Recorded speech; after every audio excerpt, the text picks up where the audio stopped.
Hell of a college baseball game.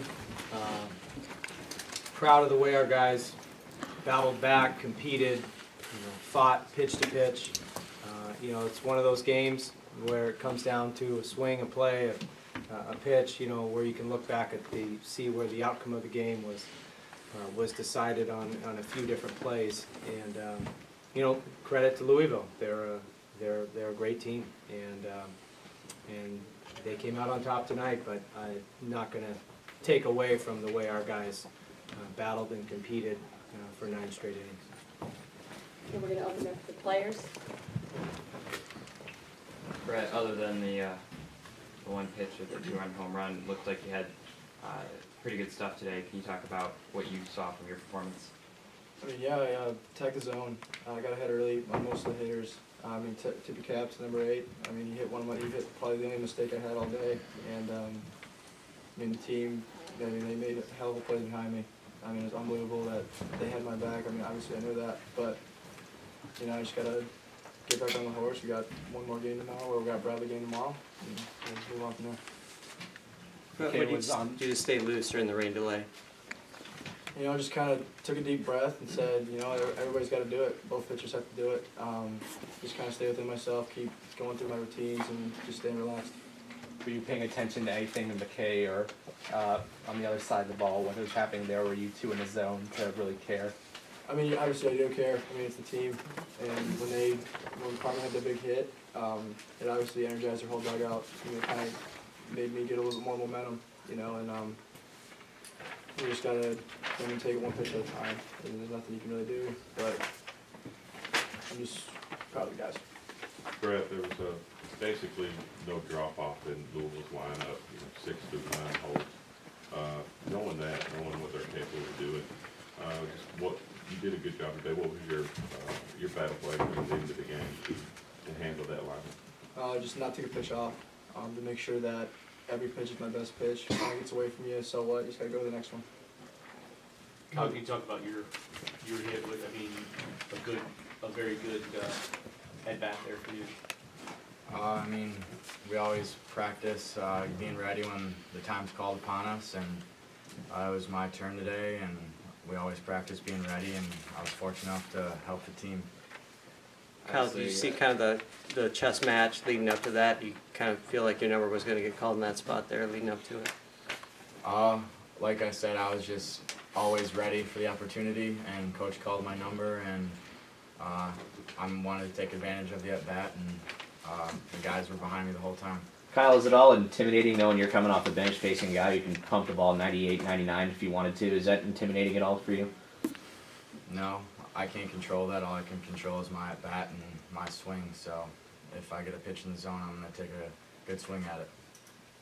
Brett, you had Rosenbaum down 0-2 before the home run. It looked like you might have thrown a little bit after that. 2 balls not close to the zone. What was your thinking there? Were you just trying to put him away? I was trying to do too much, which I shouldn't do it. I should trust my own stuff. But it's supposed to be inside fastball. I left it just a little bit up. He hit a mistake, and like I said, tip cap to him. He was also the guy who was up when they had the long delay.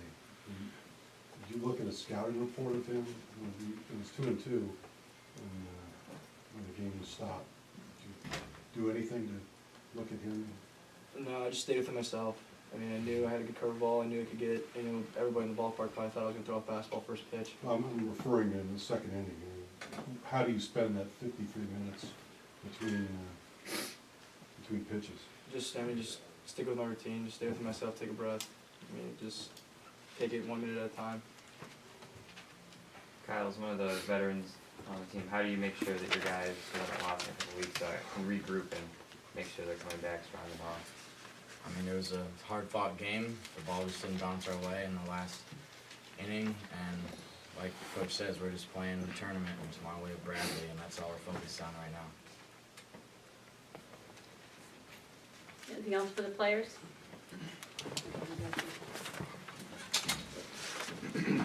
Open it back up for Coach. Coach, on the foul ball with the runner on third base. Yeah, that's. Everyone's going to talk about that play. he's running full speed towards the line. The wind is blowing the ball back fair. Like there's, you know, he's making an aggressive play, and I don't, you know, he's running full speed, not looking at the line. You know, it's just trying to make a play. If he pulls up and it falls inside the line, you know, that would be a really silly play. But you know, he's just trying to make an aggressive play. You know, he's going for the catch.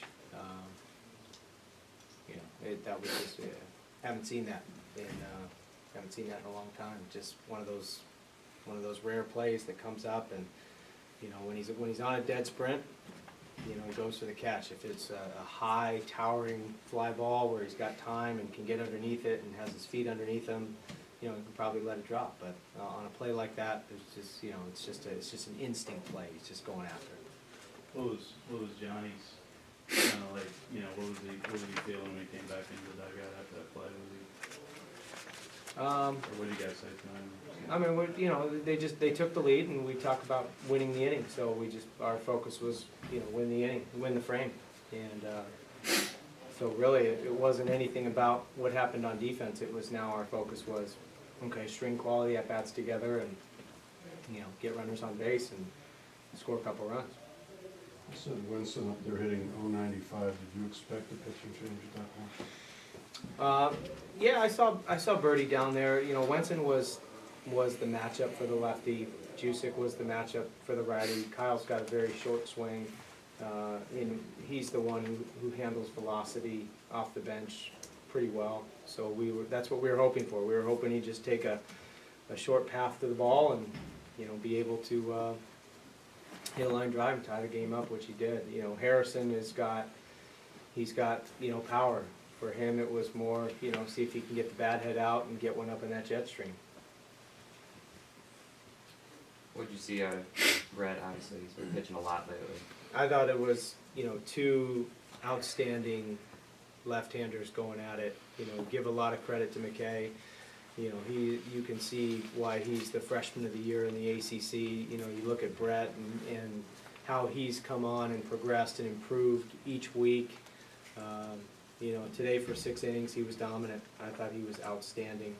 And, you know, he and McKay were just kind of matching each other pitch for pitch. The difference was Rosenbaum had a guy on base for him, and Carmen hit a solo shot.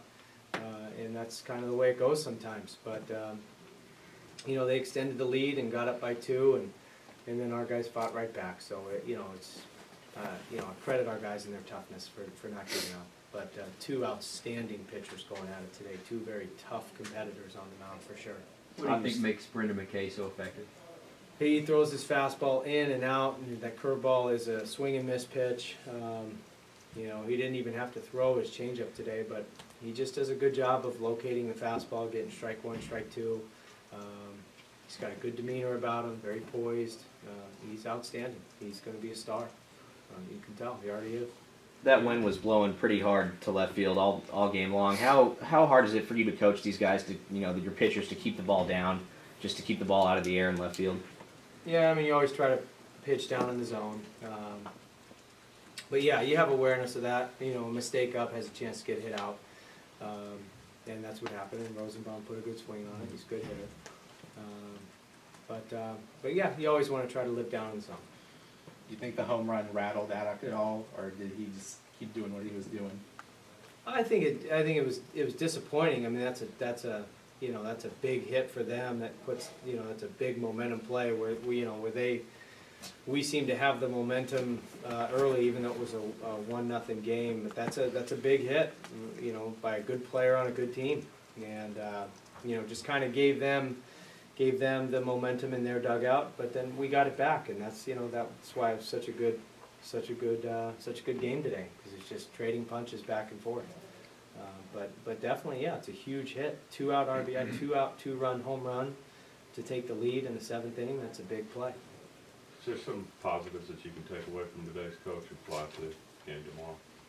Yeah, of course. I mean, just the way we battled back, the way we competed, the way we fought, the way the energy in our dugout. I mean, I still feel really good about this team. You know, our season is still going, and so you know, we're not playing Louisville next. And we're, like these guys said, you know, we're just going to keep playing the tournament as hard as we can. We're going to do whatever we have to do tomorrow to come out on top against Bradley and you know, fight to see another game. But we're gonna have to you know, bring our best effort tomorrow against Bradley because we're in the same boat as them. Coach, the box score might not have indicated it, but it seemed like you guys were a lot sharper defensively on the whole today. You feel like you guys are more crisp out there for the most part? Yeah, we made some nice plays, turned some nice double plays, had some big momentum plays out there. You know, a couple of, you know, the box score says 3 errors, but, you know, those errors didn't necessarily affect the outcome in terms of leading to runs. But our guys did, you know, Cronies, backhand play up the middle, a couple of double plays that we turned, you know, to end the inning. I mean, those are big momentum plays to get something positive happening offensively going into the bottom half of the inning. So yeah, the defense was good. I thought, you know, it just looked like if you just took the seedings out and you took the rankings out and you just looked at the game today, it looked like, you know, two pretty even teams going at it. And obviously they came out on top. You know, they deserved to win. But we'll be back. You could be facing possibly two elimination games tomorrow. Is the approach any different tonight going into tomorrow morning? No, we keep playing the tournament and we do whatever we have to do against Bradley, and that's we'll worry about game 2 tomorrow, you know, when it's time to worry about game 2. But we're a one day at a time, one game at a time, one pitch at a time kind of a team, and kind of that's my philosophy. So, you know, we'll fight, scratch, kick, and claw, one pitch at a time tomorrow against Bradley, just so we can keep fighting on. One more question? Okay. Okay, thanks, Eric.